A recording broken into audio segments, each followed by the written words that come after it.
Good afternoon. We will go on and call this meeting to order. I will start with getting attendance. If our clerks will please open the roll and everyone mark your presence, please.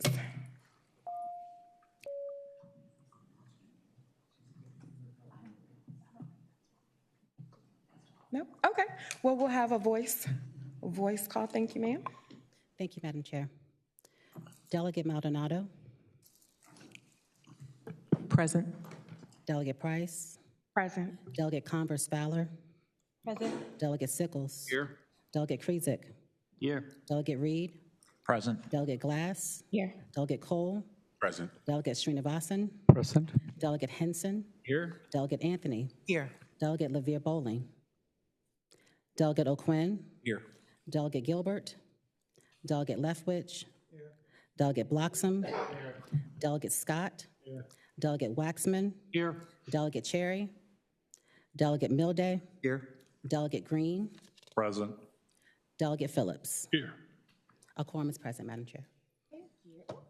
Thank you, and thank you to our lovely clerks, Ms. Tiffany and Ms. Kathy, to our IT team, and thank you all members for coming today. As we are headed into our 2024 elections, you know what, I'm so sorry, and hello. To a new face for some of our regulars that tune into P&E often.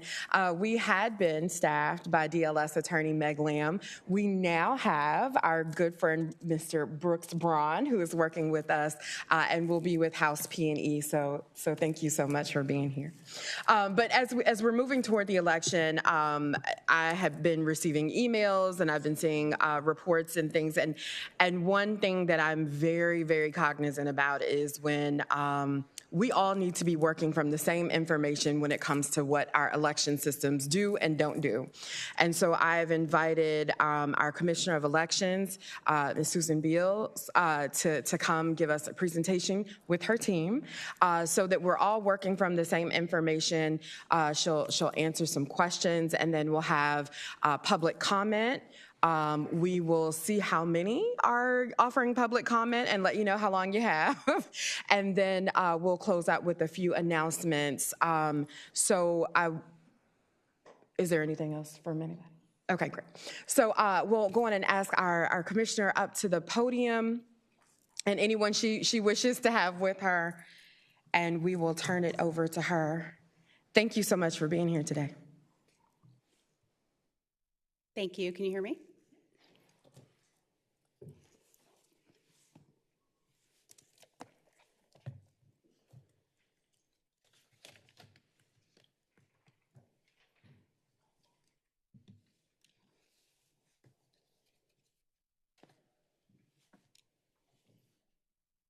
Good afternoon, Madam Chair, members of the committee. Thank you for inviting me to present to you today. I was asked to present on election preparedness and voter list updates. Today, I am going to cover 3 areas: elect initiatives, steps that we have taken over the last 2.5 years to continuously improve at the Department of Elections, election preparations that state and local officials are taking right now to get ready for the fall elections. And then we're going to take a deep dive into some of the details of the 2024 general election, what you can expect between now and November. We're going to talk about reporting results and all the kinds of questions that folks have typically when we head into election season and get closer to election day. From the top, I would just like to make sure that you know that we at the Department of Elections recognize that voting is your right. It is our job to conduct free, fair, and secure elections. We work year-round to ensure that every vote is counted and that only those who are eligible to vote can vote.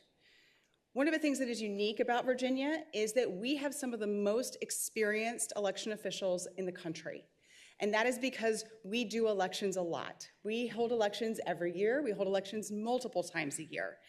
And this is one of the benefits of having elections so many times a year, is that a lot of our officers of election are very familiar with the types of issues that voters could potentially have when they come to a polling place, and they know how to deal with them because they've handled it before. That helps us ensure that we have a smooth election process for each voter. We are constantly learning and improving. We partner with state and federal agencies to provide training to our election officials prior to every election. We believe that our job is to ensure that people can have a confident voting experience and that results are reported promptly and accurately. To go over some of the initiatives that have happened since I came to the department, one of the first things that we did was look at deaths and how we could, and this was also at the request of registrars who said, please help us remove deceased voters more efficiently. So we changed our guidance. We gave registrars access to obituaries. We did a death record voter audit with the Department of Health. And then we also gave them access to an out-of-state death database so they could look up people who perhaps had died outside of Virginia. In the process of doing that, we earned recognition from Congress as a best practice, and we were asked to detail those processes to Congress so that they could share that as a model for other states. We've had multiple change of address mailings. We had 2 of those last year. We had 1 this year. We've identified over 500,000 inactive voters that we have right now in Virginia. Some of those are going to be coming off after the federal election. They'll come off in this spring. That's required under federal law. And in order to give you just some stats on the June mailing that we just completed, we did about 150,000 mailers that went out to individuals that we believe have moved in Virginia. 121,000 of them were marked inactive. 7,439 requested that they be canceled because they have moved. Additionally, we are operating from more diverse data sources than we ever have before, all allowable under state law, but we are receiving data now from 42 states. That's the access to the most states we've ever received data from in order to identify voters that have moved. Executive Orders 31 and 35 helped us to address some of our data sharing standards with the agencies that we received data from. We have been meeting over the summer. We have now met, it sort of exceeded the 90-day deadline. We have met it ahead of the deadline to have new MOUs signed with VDH, DMV, and VSP, making sure that both sides know exactly the data elements that they are sharing with each other. And we also have accelerated the reporting of non-citizens to a daily file from a weekly file. I'll go into that, or I'm sorry, a monthly file. I'll go into that some more in a moment. We did roll out a new election night reporting application. We did that in the spring of 2023, and the reason that we did it then is because at this point now, we've had 4 statewide elections that our registrars can use that. So they are used to it, they're familiar with it, and they're ready to head into the presidential election with it. We've also improved polling place accessibility, which I will detail a little bit later in the presentation.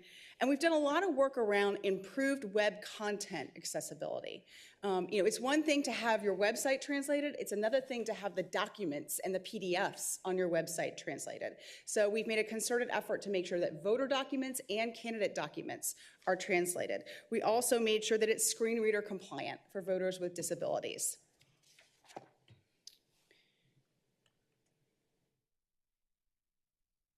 One of our initiatives was to focus on list maintenance. We believe that secure elections start with comprehensive list maintenance practices. List maintenance needs to be dynamic, it needs to be sustainable, it needs to be a repeatable process with transparent results. We report our results monthly on our website.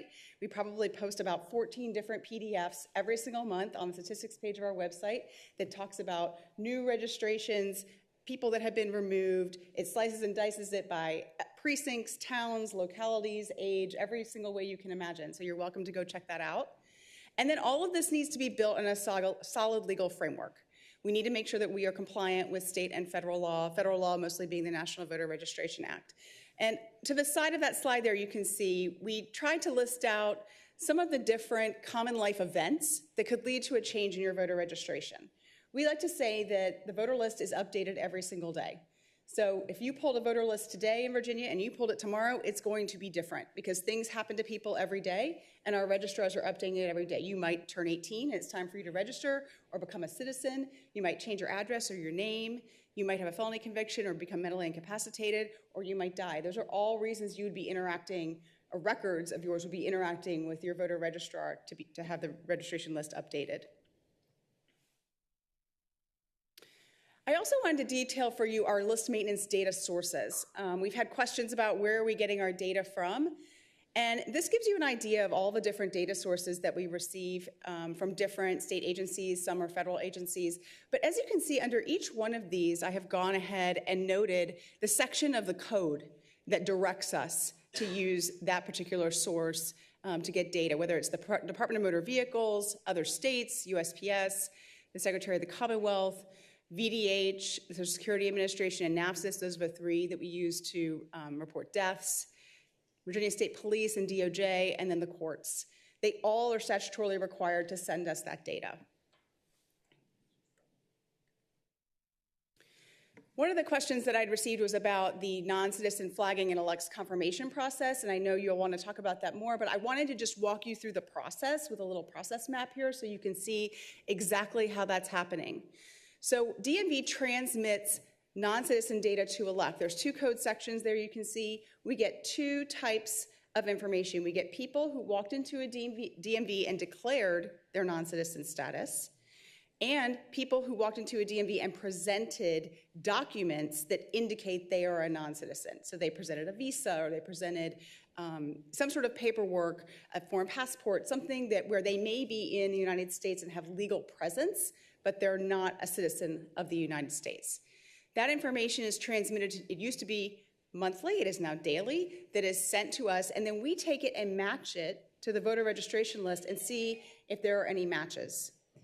If there are matches, they are sent to local registrars through Veris, and it shows up in their local hopper, and then they process those records, and they send a letter to that individual that says, you are pending cancellation for indicating that you are a non-citizen. You have a 14-day time frame to affirm your citizenship, and then we will not cancel you. But if you do not respond, we will cancel you.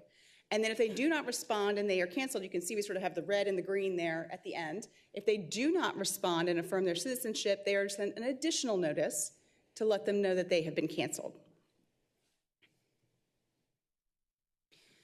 Some of the election preparations that are going on at the local level, we have obviously voter registration increases during presidential years, and we do see a lot of our registrars getting a lot of registrations right now at this moment. Training and staffing, our registrars have to train all of their officers of election for early in-person, election day, and post-election canvass. They also have to recruit. They're doing a lot of recruitment right now to make sure that those polling places are staffed. We probably need about 20,000 people statewide to run this election. Printing and mailing, they're actually almost in the process of getting ready to print, probably in the next couple days, their ballots. They go ahead and they print them, they use them to test their voting machines for logic and accuracy testing, and then they have to stuff them and mail them. And every single person who is on the permanent absentee list, their ballot has to be out the door in the mail on September 20th. So that is a big push of ballots that you see going out the door on September 20th, the first day of early voting. And then, as I mentioned, logic and accuracy testing. Every machine has to be tested. For some of you who maybe are not familiar with that process, you take a test deck of ballots for that election. You mark them, you know what the outcome is that you marked, and then you run them through the machine and make sure that it has the same outcome. One of the reasons that we have to do it per election is because we want to make sure that it recognizes people's names on the ballot. Names change every time. You want to make sure it's reporting those results accurately.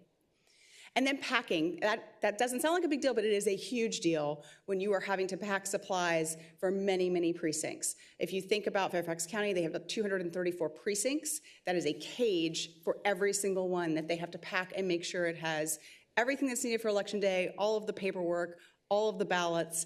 That's a huge undertaking. At the state level, we are always making sure that we're providing training and guidance. What we will often do is take the laws that were passed by you all over the spring. We'll have a July training for our election officials and make sure they understand the new laws and how they apply to elections. We are starting our voter education campaign. This year's theme is Virginia Counts. That will begin with print, radio, broadcast, and social media ads here in the next couple weeks. We are working to aggressively shore up Veris all the time. I can talk about that a little bit more in another slide.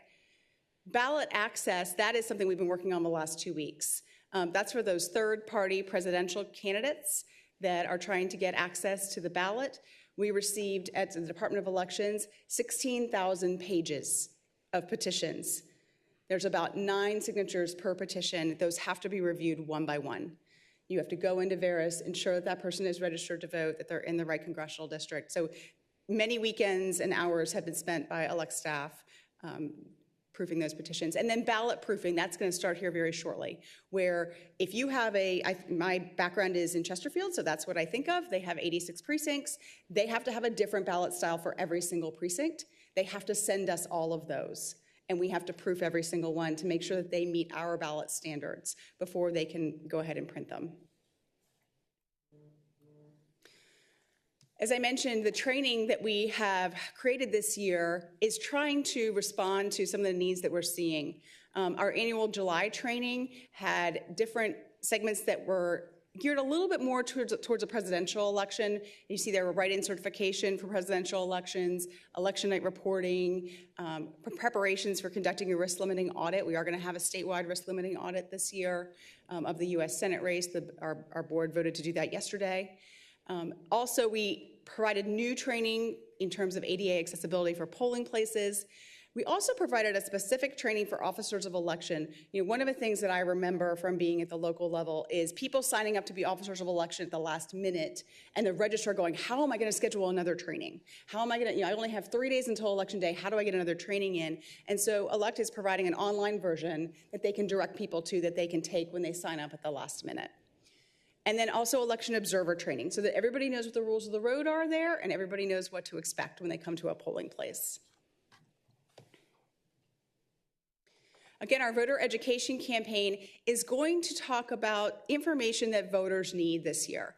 Registration information, what their voting options are, deadlines. We're going to remind people when the last day is to request an absentee ballot, when the last day is to register, what their options are for Saturday voting.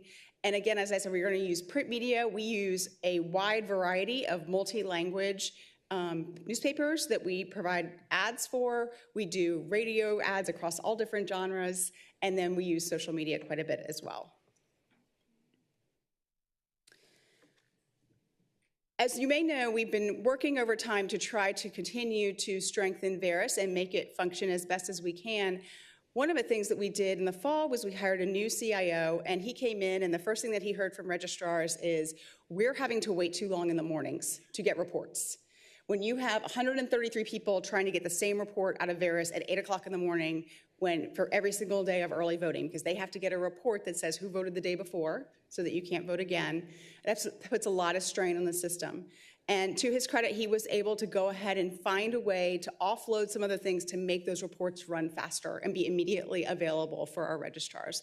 So that's been a huge victory. We've also updated our elect servers and expanded our operational capacity so that the Veris will not get downloaded with too many other things going in the background that could potentially make it slow. We've also worked really hard to develop a very strong relationship with VITA and the people that are working on the Commonwealth systems there.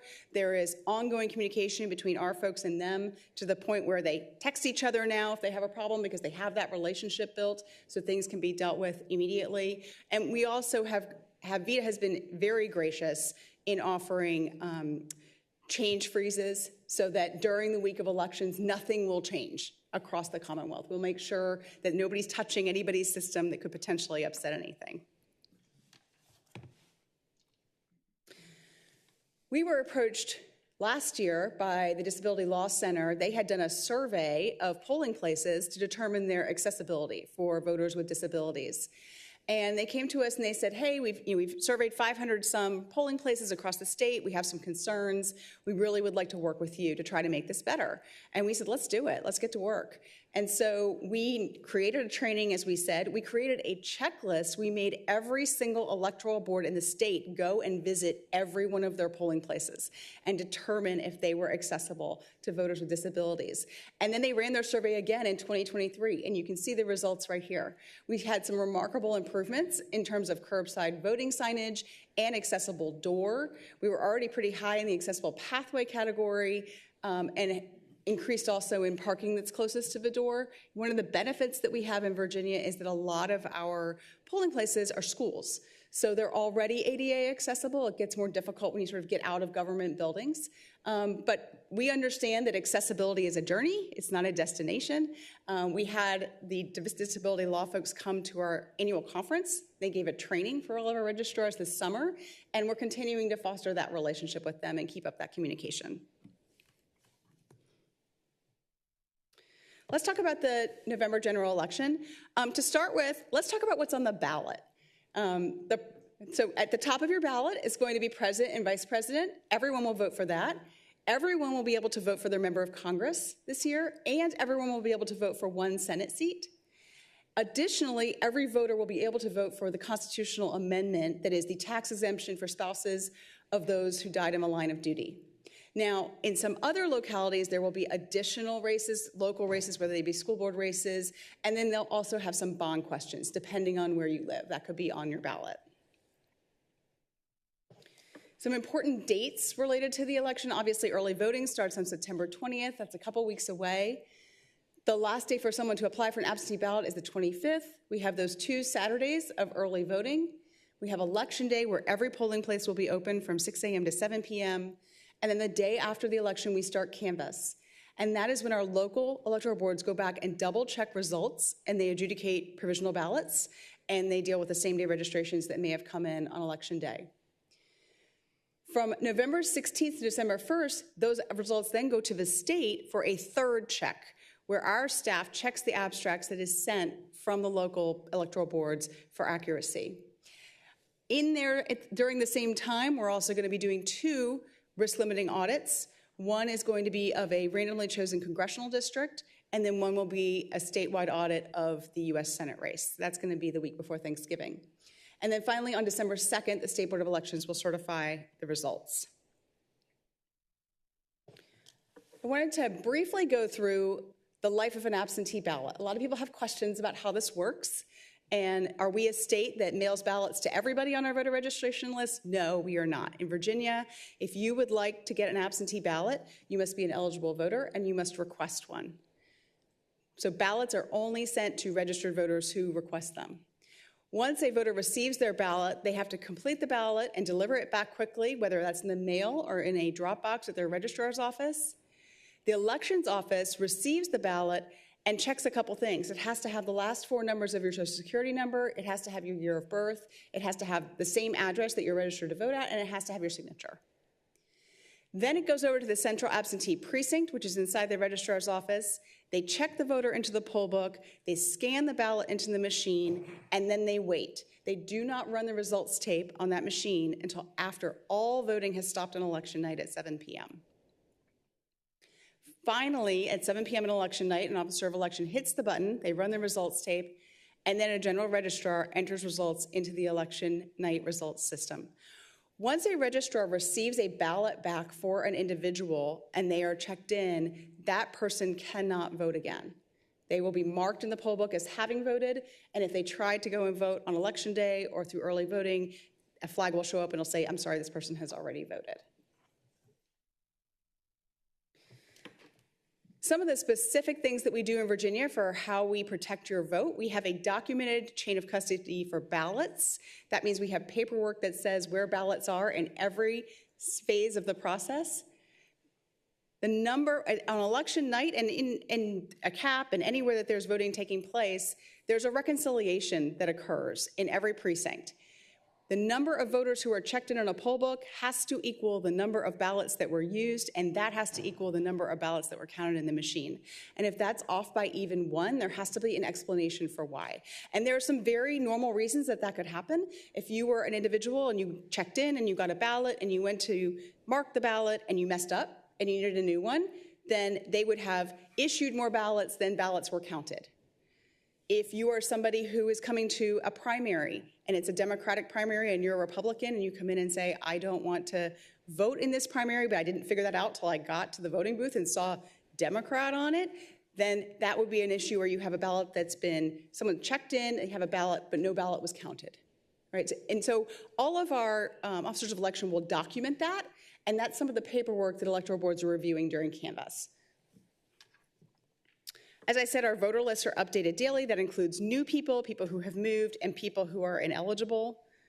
Our vote tabulators are certified, tested, and audited. Ours are certified to state and federal standards. We have our own state standards here in Virginia as well that other states have asked to borrow because not every state has their own state standards. And as I mentioned, every piece of voting equipment is tested before every election. And our results are triple checked in the precinct, by the local electoral board in the canvas, and by the state before they're certified. What's going to be different for 2024? In 2020, I was a local official on the ground for Chesterfield County, and so I am grateful that I had the experience of having that and spending 45 days of early voting, seeing all the voters and living that out. But there are some things that are going to be different in 2024 because of the changes that have been made in law over the last 4 years. So one of the things that did not happen in 2020, it was not a requirement that every single locality have all their ballots pre-processed before Election Day. And so you had some localities that didn't start processing until Election Day, and then they had a week or two of just crazy trying to get all those ballots processed. So now they must be pre-processed by the Saturday before the election. That means that when you get to Election Day, you're all caught up. The only ballots you have left to count are the ones that might come in on Election Day. That's going to make it go much faster. Transparency. We did not have absentee by precinct results in 2020. If you will recall, we had a big bucket of ballots that was early in person, absentee by mail. It was in the cap.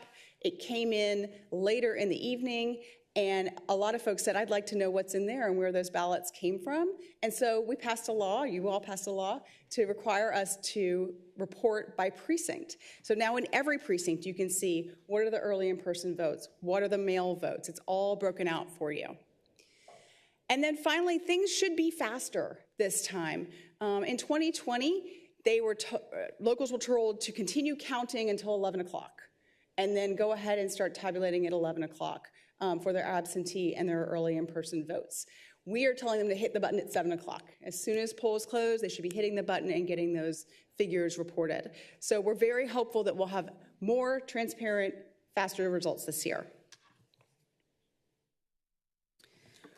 When should we expect results, and what results should we expect? So on election night, after polls close at 7, you're going to see your election day votes, your early in-person votes, your mail votes, and then during the canvass, the additional votes that are going to come in are going to be those that were dropped off at precincts on election day, because they're returned back to the registrar's office at 9, 10, 11 o'clock at night on election night. Any mail votes that were postmarked election day and received by noon on Friday, as state law requires, and then provisional ballots, those same-day registrations. And as you all know, results are not final until they are certified by the State Board of Elections on December 2nd. So in closing, I would like to ask a couple things of you. One, as you are working with your constituents, please encourage people in your community to sign up to be an officer of election. As I said, we need 20,000 people to run this election. Please also encourage people, if they're going to register, to go ahead and do it by October 15th. We would like them to vote a regular ballot and have as many folks who are registered and ready to go versus a flood of same-day registrations at the last minute. And if you request an absentee ballot, please vote it and return it as soon as possible. Do not let it sit on the kitchen counter. Additionally, I would ask you all to use the department as a resource as you're heading into 2025. Please go ahead and feel free to direct voters to our website. If you have a question, you're always welcome to call us, and we're happy to provide answers to you. If you have ideas for process improvements for the legislative session in 2025, and you really just want some technical advice or feedback about how would this actually work on the ground, we'd be happy to talk that through with you as well. And that is my presentation. Thank you so much. Thank you, Madam Commissioner. And we will ask for a copy so that we can put that on the website so that the public has been watching. Perfect. So I do have a question to kick off, because I know the graphs that you showed and the years are starting to combine since I've been here. But with the two executive orders that have come out, I think you said 31 and 35, what of those are new or changes from previous? So we know of all the things that we just learned so that we can hone in on anything that may have changed with those. So one of the things that we understood was an issue that needed to be addressed was the data sharing between agencies. And for most of these agencies, they have a different mission. Their mission is not elections. And so getting them to the table and getting everybody to understand we give you data, that data needs to meet certain requirements, we need to make sure that it is accurate. That has been a huge benefit to everybody, just being face-to-face with folks. So it's not some name behind a computer that you don't know. So the data sharing working group, those 3 MOUs with those state agencies, those are new. They had not been updated in several years. Also, I did talk about the non-citizen file coming over daily. That is new. And then I believe EO35 has a requirement to post some election laws in some registration offices, and that is also new, but is something that is permitted under the MVRA. Okay, thank you. Delegate Green. Thank you, Madam Chair. I have 2 questions. Commissioner, last time we ran into each other, you were in York visiting the Registrar Walt Latham. I'm giving him a shout out. Walt, I said your name in the hearing. You had embarked on a very ambitious plan to go throughout the state and visit the registrars, all the registrars. Were you successful with that? Who have you visited and who have you not visited yet? I have visited all 133 offices in Virginia. I completed that this spring, and it was one of the most fun parts of my job. Getting to visit one-on-one with a registrar in their office where they work daily, you can't match that. Everybody in Virginia, as you all know, it's an incredibly diverse state. People are resourced different ways at different levels, and yet one of the amazing things about our registrars is they make it work. They make it work with the resources that they're given. When you're in the mountains and someone's trying to find a polling place and it's miles between houses and curvy roads and they're telling you about trying to go to church after church to find a polling location, or when you're in an urban area and they're talking to you about traffic and the issues that they're dealing with, it was incredibly enlightening. So thank you for asking. It was an absolute joy. Well, I'm very happy that you made it through out the state. My next question has to do... Delegate Green. Thank you, Madam Chair. My next question for the Commissioner is, you have the data now from the 2020 presidential primary and the cost. How did that differ compared to the 2024 race with the extended voting period? Madam Chair, Delegate Green, for the rest of you, so you understand what he's talking about, the one type of race that the state reimburses localities for is the presidential primary every 4 years. So there's money put in the budget to make sure that that was covered this year. In 2020, we did not have early voting because early voting did not start until, if you remember, the fall, August-ish, when y'all came back into session. So it was interesting to compare 2020 and 2024 to see what the costs were associated with that. The General Assembly allocated $7 million to cover that cost. In 2020, the cost was $5 million. Registrars submit receipts to us and request what they would like. They submitted $11 million worth of receipts. So I would say a little over double is what you're seeing when you're including the staffing and the costs associated with running 45 days of early voting. Thank you. And so that we can get this all, we all love our registrars. Everybody's giving a shout out to registrars, so we don't each individually have to do that. Delegate Scott. Thank you, Madam Chair. Question for the Commissioner. Commissioner Beals, the question that I have for you that I get a lot in my locality is, what is the biggest threat to the upcoming general election? If I had to name what my biggest concern is for the 2024 general election, it would be the operational performance of the United States Postal Service. That is my biggest concern. Election officials depend on the U.S. Mail Service to deliver ballots to voters and to return ballots to election officials to be counted. We started actually raising concerns with the USPS prior to last November's election.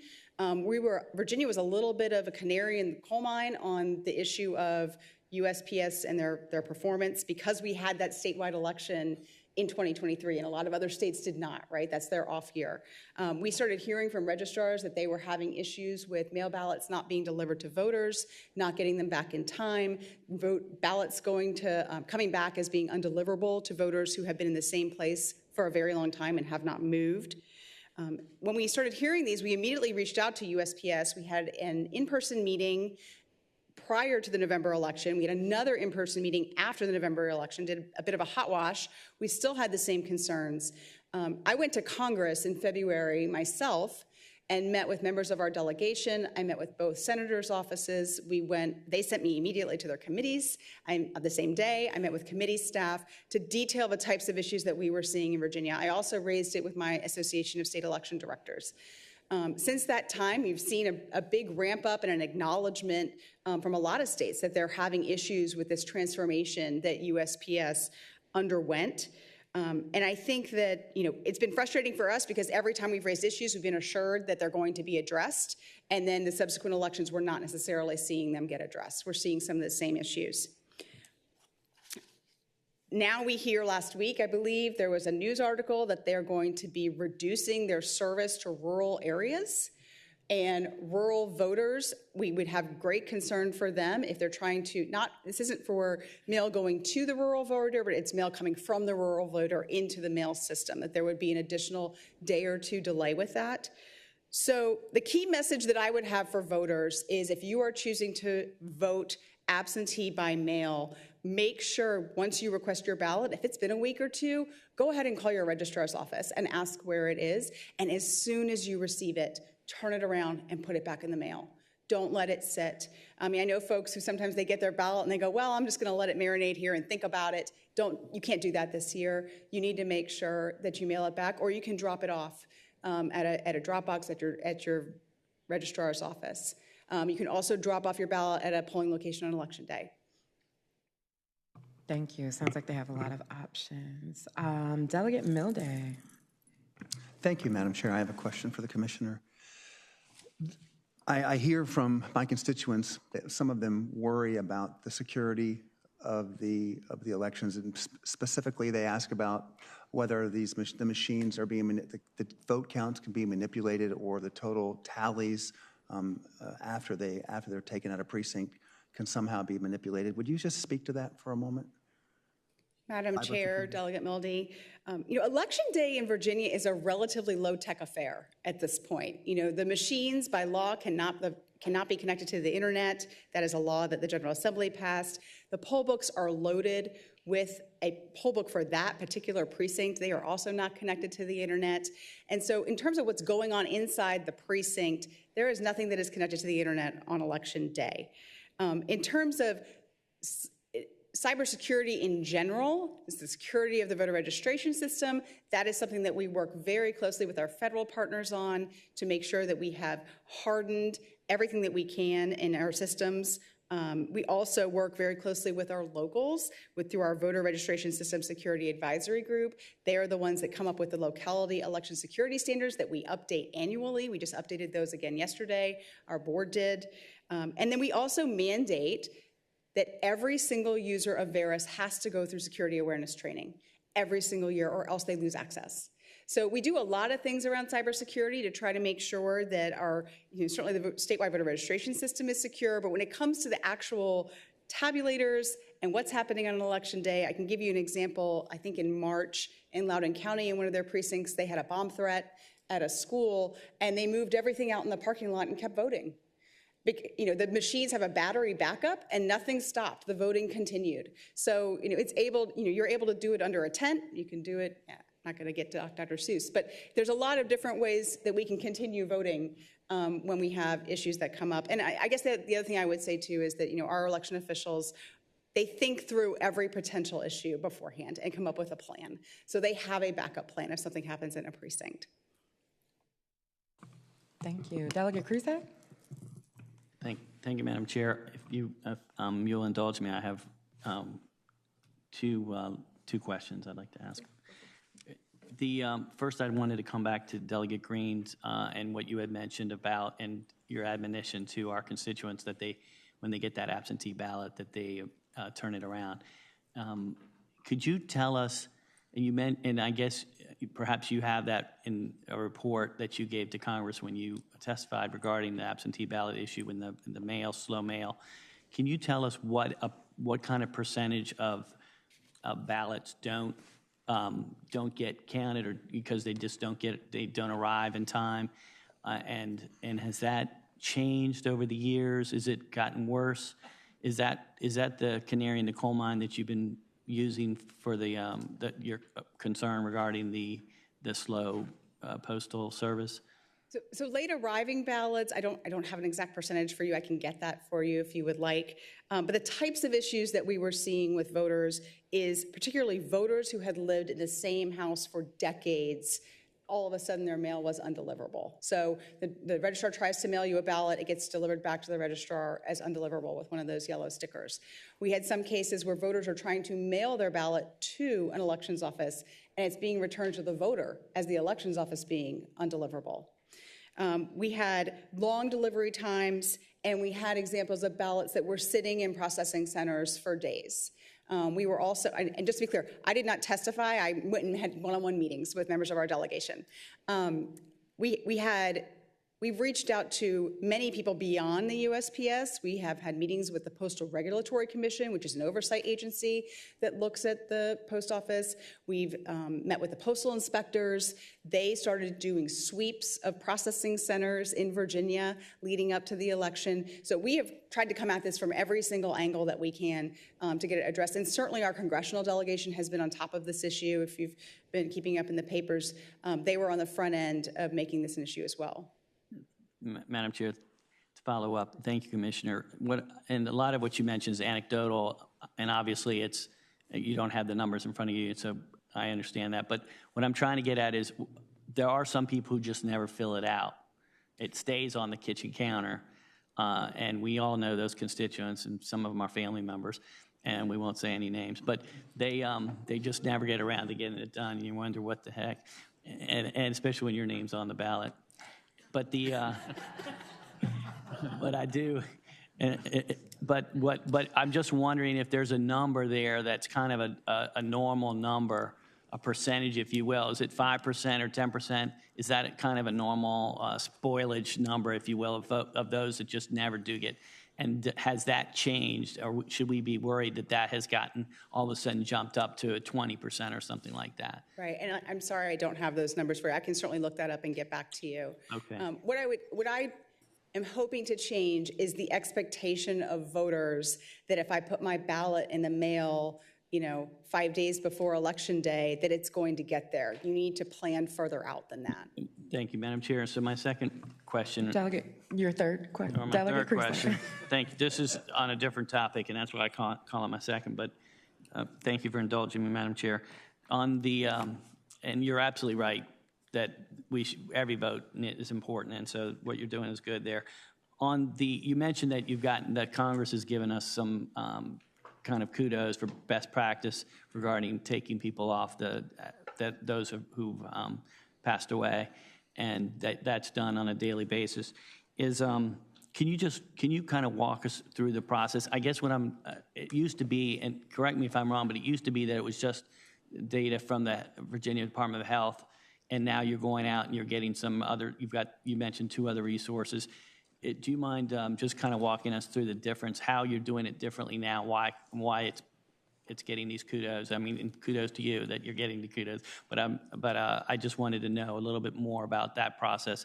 And in that answer, let us know what would happen to those people who aren't deceased and somehow by accident got put into the system, and what their recourse is. Thank you. Thank you, Madam Chair. Madam Chair, Delegate Kruzek. One of the things that we did was we got, well, first of all, the law changed a couple years ago, as you recall. We were getting monthly records from VDH. We now get those weekly. I think that was a 22 law. Also, we have gotten direct access to the Social Security Administration death file. We got access to that last spring, and that was 90 million death records that we compared against the voter registration list to see if there was anybody on there that we needed to go ahead and remove. And then this out-of-state database is called NAFSIS. It's the National Association of Public Health Records. And so different states participate in that. There's different ways to participate in it. There's one level where you can submit your voter registration list to them, which we are not doing. And then there is a level where you can look up and see, I have this individual, does a death record exist for them in another state? And typically those are very helpful for our registrars who are on the border of Virginia with, someone might go to Tennessee or they might go to Kentucky and die in a hospital or a nursing home there. That helps them identify that person and get a death record that they can then use to remove them. Oh, I'm sorry, and you asked about what happens if you get wrongfully. You do receive a notice when you are canceled for being deceased, so you would just simply need to respond to that notice. Delegate Henson. Thank you, Madam Chair. I have two questions, actual two questions. Thank you. So, Commissioner, I think to that point, dealing with the mail, for those being notified that they're being canceled, are we only relying on the mail, or is there other avenues that we're reaching out to that registered voter to let them know that they're being canceled? It is through the mail. Got it. That was very straightforward. The second question I have is going back to election integrity. Currently in the Commonwealth of Virginia, we are using paper ballots when we are casting our votes into the vote counter machine, correct? We are, and the good thing about paper ballots is that it is a physical representation of the voter's intent that can be secured after the election for 2 years with the circuit court clerk, and then it can be pulled back out to be recounted if necessary. Thank you. Delegate Sickles. Thank you, Madam Chair. A couple of comments you might want to respond to and a question. First, thank you for the 24 improvements. I'm not sure how many of those we should take credit for or you should take credit for, but counting the mail ballots before 7 p.m. on election night is going to help a lot. I remember we negotiated a few years ago because Fairfax has so many overseas ballots coming in, and we weren't allowed to even open the envelope until 7 p.m., and then people were wondering why Fairfax's results are so late coming in. And so now that's not 3 p.m. anymore. It's like you can get them all counted prior to Election Day. That's a huge improvement, and congratulations for that.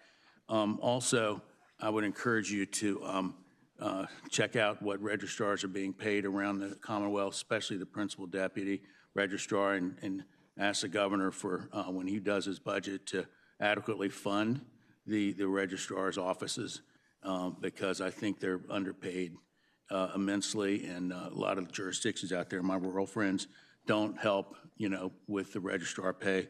So that's something you could do, and if you want to comment, welcome to. But I wanted to ask a couple things. What is the status of Veris replacement now? Because it seems like you are working with the same old system that a couple years ago you blamed it on the problems you were having, and now I didn't hear you mention any problem with it today.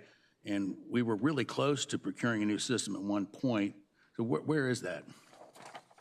Madam Chair, Delegate Sickles, first on the registrar and electoral boards, we receive funding that passes through ELECT that goes to reimburse localities for the cost of a registrar's salary and electoral board salary. So that would require a change if we're going to start paying for deputy registrars. Those are typically handled by localities. They pay for that in their locality, whether or not they decide to do that. Well, Madam Chair, the governor could propose that, but thanks for pointing that out. I'll take that home.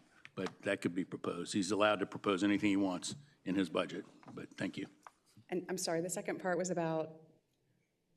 Veris replacement, I'm sorry. Yes. So when I arrived at the department, the negotiations for the new Veris project had stalled. We reinvigorated those. We signed a contract in the fall of October in 22, and then we began building immediately. So we are still in the building process. We are actively in development sprints every single week, building out the different modules for the new system. And we have an anticipated go live of summer 2025. So we're still 1 year out, sorry, Madam Chair. We're still 1 year. Okay, thank you. Madam Chair, next. Delegate Sickles. So we really missed it on the cost of the presidential primaries by $5 million. on behalf of my fellow appropriators, where did you get the $5 million from to make up the difference? Where does that come from? We did not make up the difference. We were only able to appropriate the money that I see. you all sent us. So And I do want to interject here just to make sure that everybody understood the timeline. 2020 happened, some bills were passed in 2020 that then went into, so we've had changes between 2020 and today that lots of different intersections going into how 2020 and 2024 might be different. And I think the 45 days was what our colleagues brought up, but there are a lot of other bills and laws that went into effect since then as well. So, Madam Chair, you're saying that next time we'll have a better estimate of how much it's going to cost? when we do the I am looking forward to that because I know as long as I'm sitting in here, it's not going to be lowering the 45 days. Okay. So we do need to figure it out, Mr. Appropriator. Okay. And if you could also send that note to the governor, so everybody that touches the budget understands that we should fully fund our election systems. Madam Chair, can I Delegate Sickles. ask the Commissioner, are you going to ask in the budget to pay back the registrars for this unfunded mandate that we just laid on them from last March or whenever it was? I haven't had those conversations yet. Okay, just a suggestion. So this is my last question. Delegate Sickles. How much did we actually appropriate totally for voter list maintenance? What is our budget for that? Voter list maintenance is carried out by staff members at the department, so it comes out of the payroll for the department. It is not maybe I'm not clear on the question that you're asking. Well, you have to, Madam Chair, you have to pay for outside support. I mean, to all these organizations you're part of, and you don't have to buy anything from vendors, or there's no dues to pay for any of these. The National Public Health Records Group or the National Change of Address? Madam Chair, Delegate Sickles, there is a cost for the lookups associated with the out-of-state death database, but that fluctuates based on how many lookups that we have a year. There is a price per lookup. There was also a minimal cost to get death data directly from the Social Security Administration. And then much beyond that, we do have a vendor for the USPS National Change of Address mailing that we do. So there are some costs in there, but I don't have an aggregate number of what those are off the top of my head. Madam Chair. Delegate Sickles. So wouldn't it be reasonable to put a number on it, though? I mean, all your staff time, like if you're in a law firm, you dedicate your time to this client or that client, to know how much we're spending on this, to how much staff time you have allocated for it, what we have to spend on vendors and groups, and just so we'll know how much we're spending on this subject, because it's a lot of your staff time. So voter list maintenance and the activities that we undertake are required by law. We don't typically put a price tag on the projects that are required by law that we have to carry out as part of our mission. Well, up on the 12th floor, we have to put a price tag on it. That's what we do. We put a price tag on everything the government does. So maybe you can just give us a number. I mean, the governor claims that we made unprecedented strides in improving the accuracy of our voter list. I think you've done a good job, but I think we've made unprecedented strides since I've been here for sure in how we do this, because a lot of these laws that you cite in his press release are things we passed in the last few years. But anyway, I'm just trying to be a fiscally responsible delegate here and find out how much government costs. That's all I'm doing. Madam Chair, Delegate Sickles, I think some of those too, were easing regulatory burden, making processes work more efficiently, and finding ways to work with existing state agencies to get them to give us data, like the look back to 1960 with VDH. That did not cost us money, so it's kind of hard to quantify. Okay. All right, thank you. I tried. Thank you. Delegate Maldonado. Thank you, Madam Chair. Thank you, Commissioner Beals, for this overview, very helpful. I wanted to go back briefly to the 6,000 non-citizens who were removed from the voter rolls, and I appreciate the graphic that you provided us. I'm just curious, sort of multi-level, but one question, just a couple of different parts.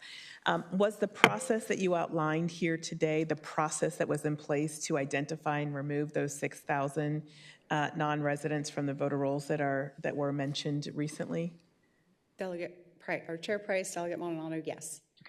And is there any other methodology for identifying and removing non-resident, non-citizen voters from the voter rolls that is not shared here today? No, what we use to identify non-citizens is listed in the Code of Laws of Virginia. Thank you, Commissioner Beal. Madam Chair, one remaining follow-up. Do we have a sense of the 6,000 folks where around the Commonwealth they tended to be? Would you say that it was kind of evenly distributed across the Commonwealth, or do we see areas with heavier concentrations than others? I don't think, Chair Price, I don't think that it was centered in any one area. I think it was evenly distributed. Thank you, Commissioner Beal. Thank you. And Madam Commissioner, the slide was a bit ago, and I know that this is a point that I've gotten a lot of emails about. Can you just remind us, how did we get to 6,000 and how they came off? Because that was a couple minutes ago. Just remind us on that. So the 6,303 number is the number of transactions from January 2022 to July of 2024. So that is 2.5 years of a monthly file coming to the department. Were you done, Delegate? Yes, thank you, sir. Thank you. Delegate Cole. Thank you, Madam Chair, Commissioner Beals. You stated when we started the presentation that the goal and objective for the Department of Elections is to protect fair and free elections. And looking at the governor's executive order, he stated he wants to make sure there's certification of accuracy of voter lists. But in light of what we saw last year with actual eligible voters being removed from the voter rolls, can you share with us what is the criteria that you're using to determine if the data being used is correct and trusted to confirm that they are eligible voters? Madam Chair, Delegate Cole, that is one of the things that we're talking about in this work group with the different state agencies, is not only signing new MOUs, but making sure that the data elements that are being sent to us, that we know what to expect, we know what we're getting, we know what the definition of it is. So having more clarity from these state agencies about what they're sending us and what it means, because ultimately the Department of Elections cannot decide whether or not someone is a felon. That is something that has to come from the state agency that sends us that data. Thank you, Madam Chair. And I am going to take a little chair's prerogative here and just remind folks with the list, and this is where I think some of my concerns were that we discussed during session. So your organization, your department gets data from multiple sources, and then what you do with the data is then your decision. And so there's the work group that's talking about the type of data, how you're getting it, making sure new felonies and texts are completely different, how that's coded. And then conversations that we had with some of the legislation, like House Bill 904, was the confidence that your organization has with the data before list maintenance occurs. And so as I guess those of you on my right and here, we supported House Bill 904 because it raised that level of confidence before the system was initiated. That did pass the House and the Senate, then was vetoed. And I think my editorial comment here is that the way in which the veto happens and the way in which we talk about it, that is probably causing more confusion. And I'm glad you're here today to kind of cut through some of that confusion because it all works together. But your answer, I think, and I just want to make sure the work group that you have now is talking about all of the various sources of data and making sure they understand what you need and how you need it. But then there are also decisions within the department that we can either make with legislation or that you all can make on, when those systems are initiated. Can you remind me the number that you all associate with the confidence of the information prior to initiating a removal process? So we use a confidence factor at the department. It's based on PII. So it has to do, there are several different elements of PII that are included in that. Those elements might be your name, first name, last name, address, social security number, date of birth. One of the things that is very unique about Virginia is that we are one of only 3 states in the country where you must use your full social security number to register to vote. That is fantastic in terms of determining if you have the right person when you're trying to identify somebody. So if we have your name, your date of birth, your social security number, we're pretty sure we've got the right person. We won't always have every single one of those elements, so we'll put other elements together to try to get to a score that we feel like is acceptable to say we have the right person here. We have a number associated with each of those elements, and then we have to reach a certain score in order to get there. I believe it's 65–70%. Thank you. Delegate Srinivasan. Thank you, Madam Chair. Commissioner Beals, thank you for your presentation. My question is about the voter roll maintenance, right? So what kind of external review or checks and balances we have to ensure the accuracy and the impartiality when you go through the water roll maintenance? Madam Chair, Delegate, there's a multi-step process to list maintenance. First, we're obviously getting the data from the agency or from the data provider of a data source. We're looking at it at the Department of Elections, but we're not the ones that are removing the voter. That is going down to the registrar. The registrar is looking at that person's individual record and saying, does this make sense? And that is their job to process that record and send the notification to the voter. So it's going through several sets of eyes before it gets to the voter. Madam Chair, can I have a quick Delegate Srinivasan. What are the 8 states, Commissioner, we don't have an agreement? You said 42 states, so there are 8 states that we don't have an agreement. Mm-hmm.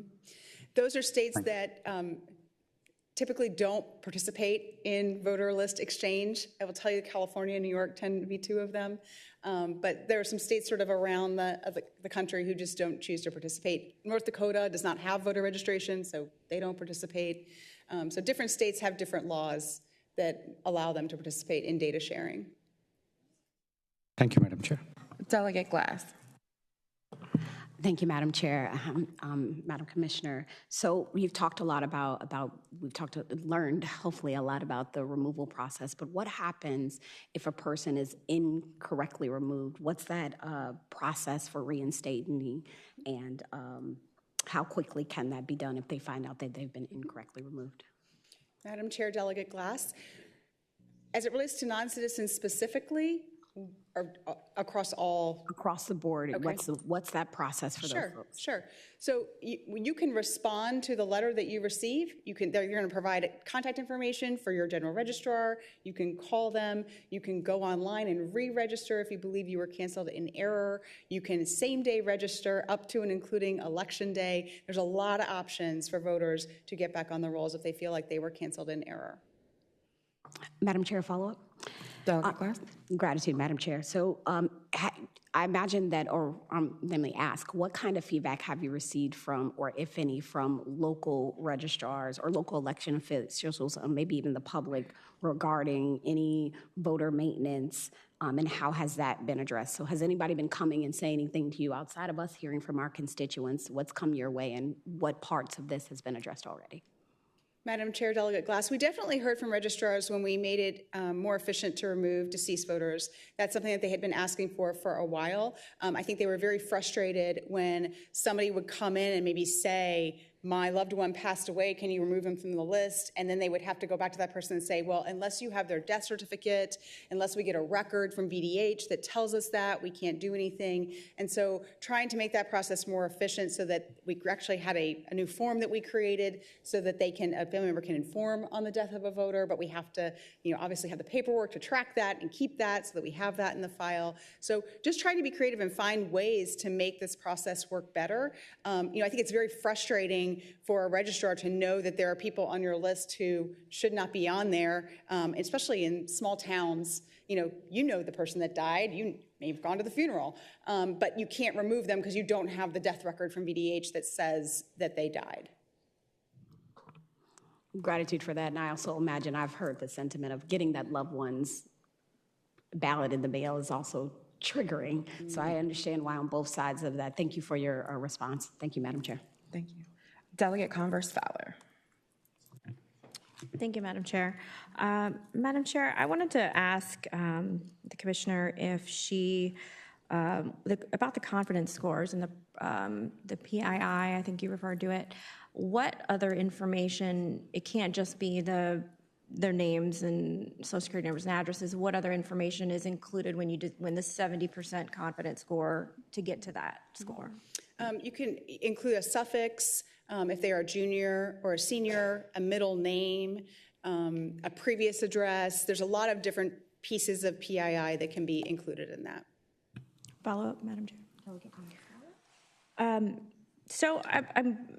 Madam Chair, maybe I just will explain. So my mother was kicked off the rolls last year. She lives with me. She's lived with me in the house before that house. She's lived with me for a while.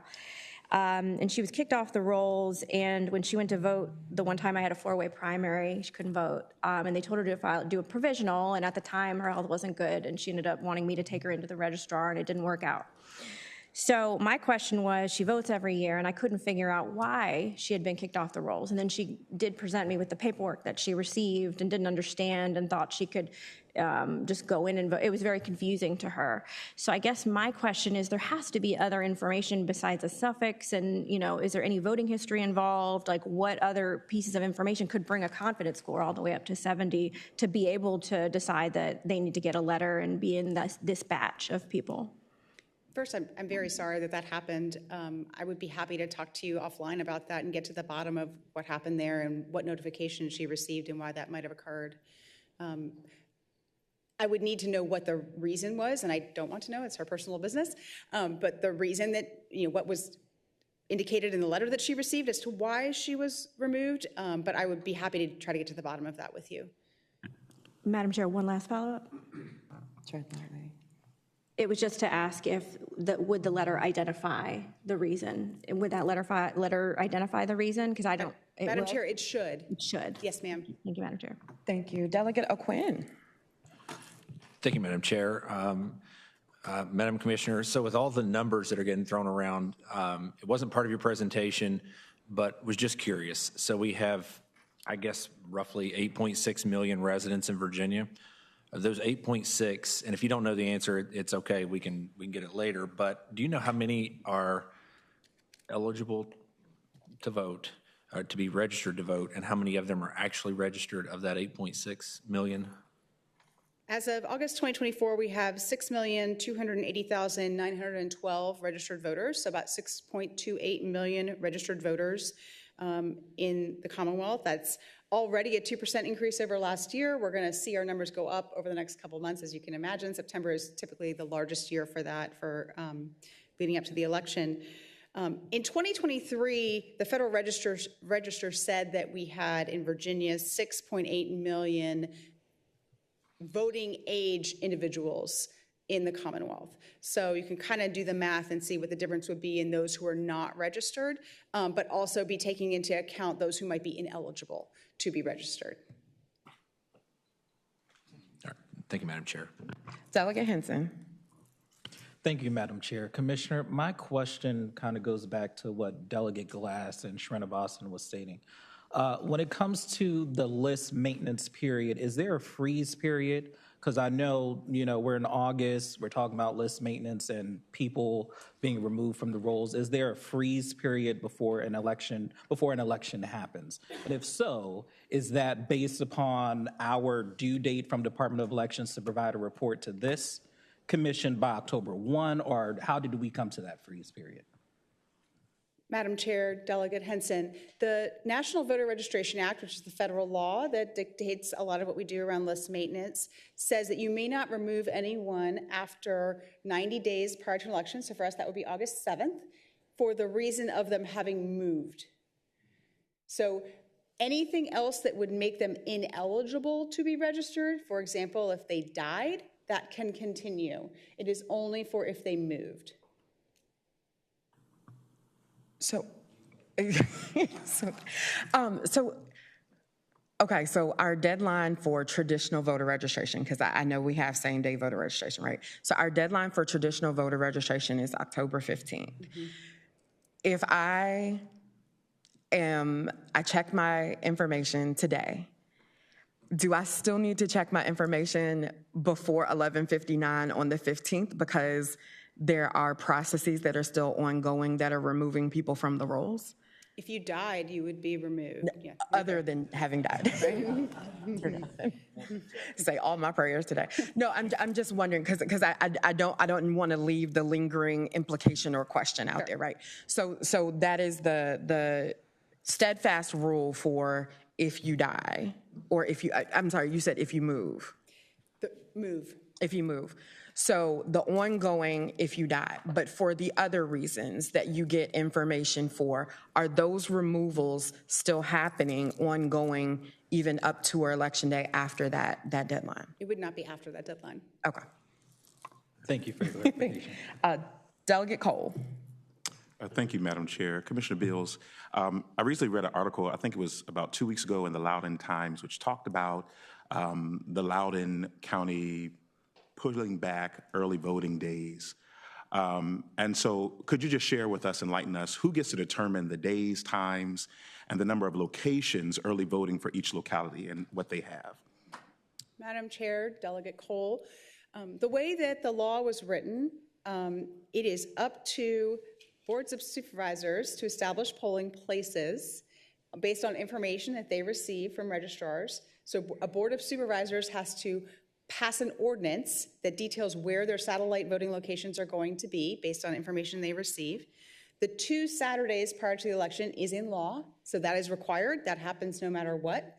And then adding additional days like Sunday voting, that is something that is up to electoral boards that they vote on every year.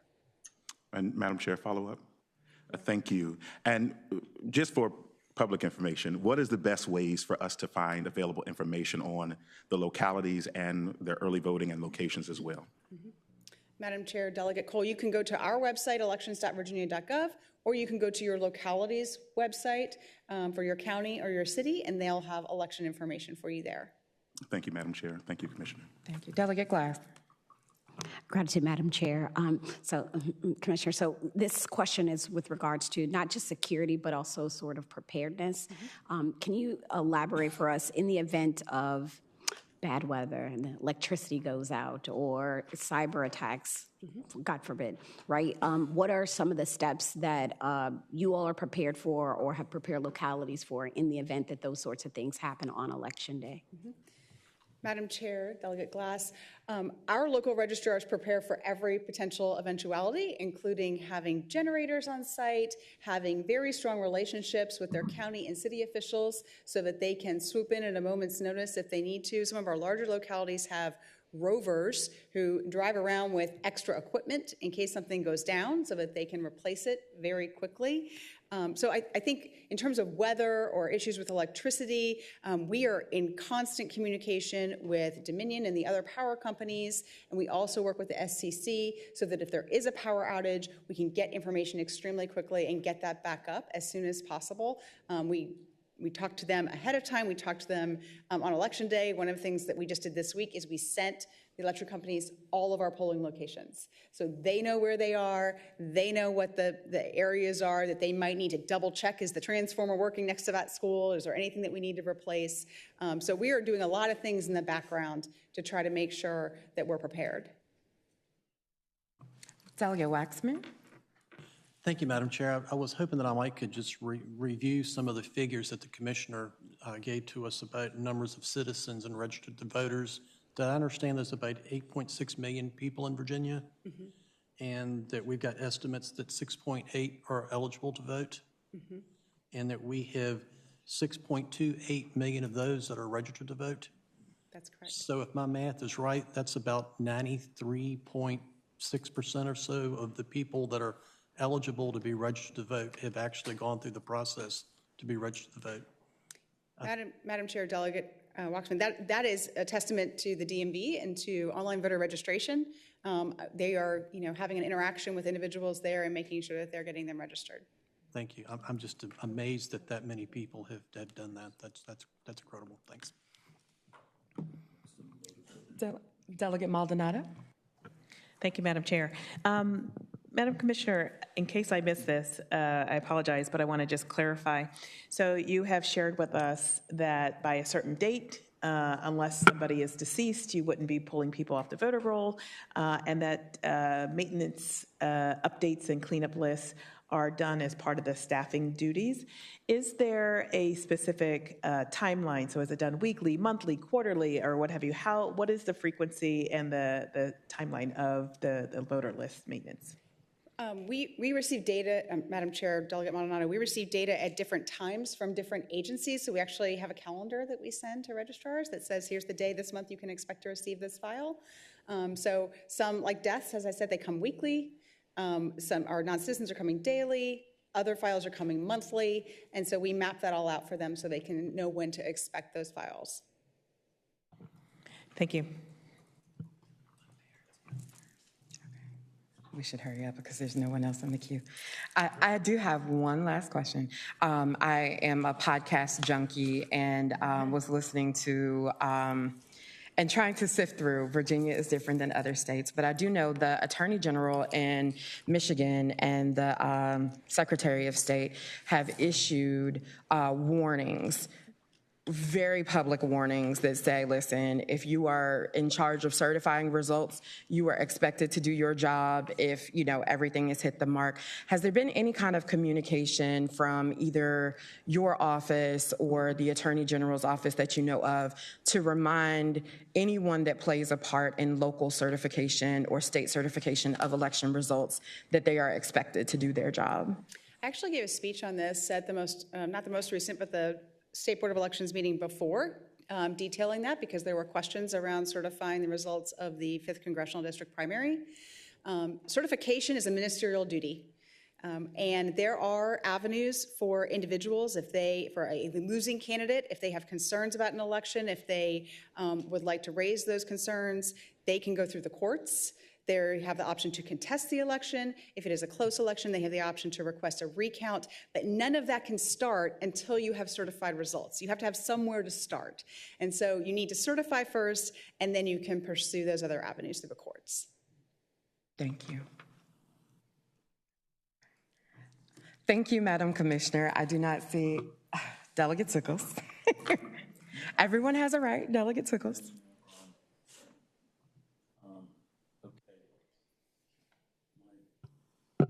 Question is on the, on the governor's press release, he mentioned, and I think this was good, that a non-citizen can check the box to call themselves a citizen by accident. Mm-hmm.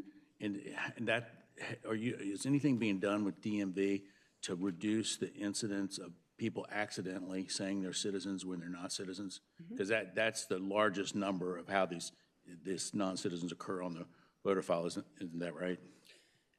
I don't want to, Madam Chair, Delegate Sickles, I don't want to speak for DMV. I'm not the commissioner of DMV, but please know that we are actively working with them to try to find ways to make that process work better, including translating the screens. To help reduce some of the confusion when you have somebody who's a non-citizen that maybe does not understand what they're being asked.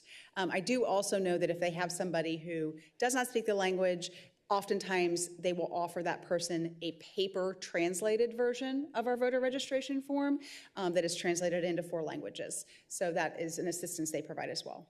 Okay, my last follow-up.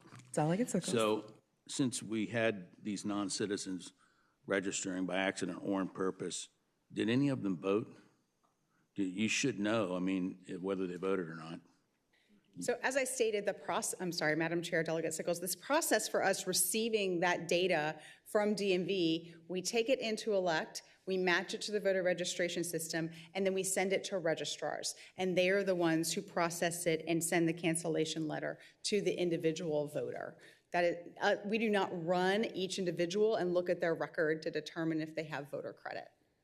So, yep. Well, because you have answered that question, but it's pertinent. So then I think this kind of might help get to the differences. We've talked list maintenance, but we haven't talked voting, right? So with the 6,303 that were removed, there's they're not going to be able to vote, right? Do you have any actual statistics on Virginia's incidence of voter fraud, whether it's specific to someone that might have been registered because of their interaction with DMV, that it actually translated to a vote? That is a complicated question, Madam Chair. So as election officials, we are responsible for running elections. We are not an investigative body. We are not a law enforcement organization. So registrars know that when they have someone who is unlawfully registered, they are directed to turn that over to their Commonwealth attorney, and that goes for an investigation. So I do not have statistics on Commonwealth attorney investigations. Thank you. Thank you so much. Seeing no other questions, we've now gotten to public comment. So if there are any members of the public that have any comments, we're going to give it. Awesome. So thank you all for tuning in. Today I have just a few announcements.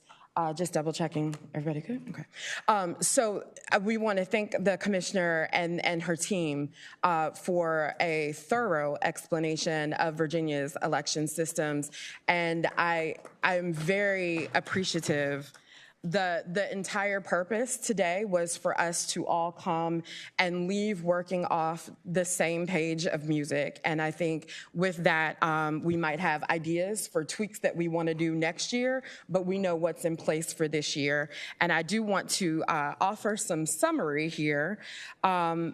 But what I'm hearing is very encouraging, and so I want to give a shout out to all of the lanes that it takes. The legislators and our staffs that passed the bills, the team that you have and other teams have had over the years that executed. But then I also want to give a shout out to those like the Disability Law Center, the citizen input, the resident input, and the advocate input has gotten us to a place where I think, you know, Elizabeth Bennett Parker and I have been working on polling place, you know, accessibility, but with the Disability Law Center. So I do want to thank you for your work on the accessibility piece. And then the accountability, right? So we now know what Virginia's plans are. We know what the processes look like, but then it's up to each of us to engage and hold that system accountable. I heard that we still need some more people to sign up, some democracy-minded people to sign up to be elections workers, and I know that that's on the elections website. But in a word to the elected members here and any elected officials watching, our tone matters. This meeting could have been an email, but we are here because our tone matters. And there were some tones and some quotes in some papers that I know my colleagues on this side of the aisle probably didn't like. There were some tones and some executive orders that I know that my colleagues on this side of the aisle didn't like. And so if we leave here understanding what is actually happening in Virginia and check our tones, then we can continue to have an election system that runs smoothly, that voters can trust. And so I am responsible in this. I'm talking to myself as well, but really glad to hear that that Virginia counts, right? Because that's our voter output and information. Unfortunately, I also do have to announce that there will be one additional meeting of the Privileges and Elections Committee this year. We had some bills and some resolutions that were. Sir? Do we want to? Okay. That we did, what do you call it? That just threw me off. That we put to the.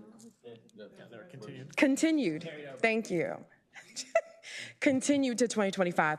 We have a date certain that we have to meet and talk about those. So stay tuned to our clerk's lovely meeting schedule. That will be announced with plenty of notice, where we will talk about a couple of different things, but we'll definitely take action on any of those continued bills. That is all that I have. If there is a motion to adjourn. So moved. Second. It's been moved and properly seconded for us to adjourn. All those in favor, say aye. Any opposed? We are adjourned. Thank you.